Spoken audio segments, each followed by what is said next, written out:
Equality and equity. Two words we hear thrown around a lot nowadays. But what do they mean, and how should a Christian approach their application? Before the 2020 election, candidate Kamala Harris released a video describing her definitions of what the two words mean. Equality, she said, means that everybody gets the same amount. Equity, on the other hand, means that everybody ends up in the same place. As popular as these definitions might be among progressives, there are serious problems with them. But before we can get to the peak of her proverbial mountain, we have to start with the right foundation. When it comes to equality, Kamala's definition tells us that we should redistribute resources so that everyone starts with the same amount. Her and her fellow progressives argue that this is fair and just.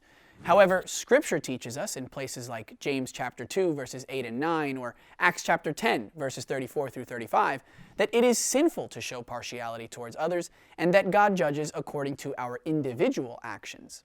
Likewise, we read in places like Ephesians 4:28 or Mark 10:19 that theft, taking from someone what is theirs, is also sinful and unjust.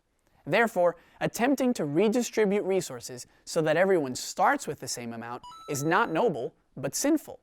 Thomas Sowell also highlighted the impossibility of this kind of equality when he said, if you can't get equality among people born to the same parents and raised under the same roof, why in the world would you think you're going to get it among people who have had such different histories and cultures around the world? When it comes to equity, Kamala's definition tells us that everyone should end up in the same place. When we look at the Bible, we find the word equity first used in Psalm chapter 9, verse 8, and it comes from the Hebrew word meshar, which denotes straightness, uprightness, and levelness. However, understanding that true equality does not mean everybody having the same amount, but rather that we show no partiality, we can conclude that the evenness meant by this word meshar does not mean that everyone ends up in the same place, but that we show no partiality in our execution of judgment. Absent partiality, which we have determined is sin, Kamala's vision of equity is unattainable. The Bible teaches us that we are each a unique individual.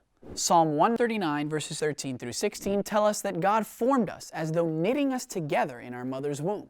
And Romans 12 verses 4 through 8 acknowledge that we all have different functions and gifts. However, Kamala's definition of equity requires that we ignore individuality.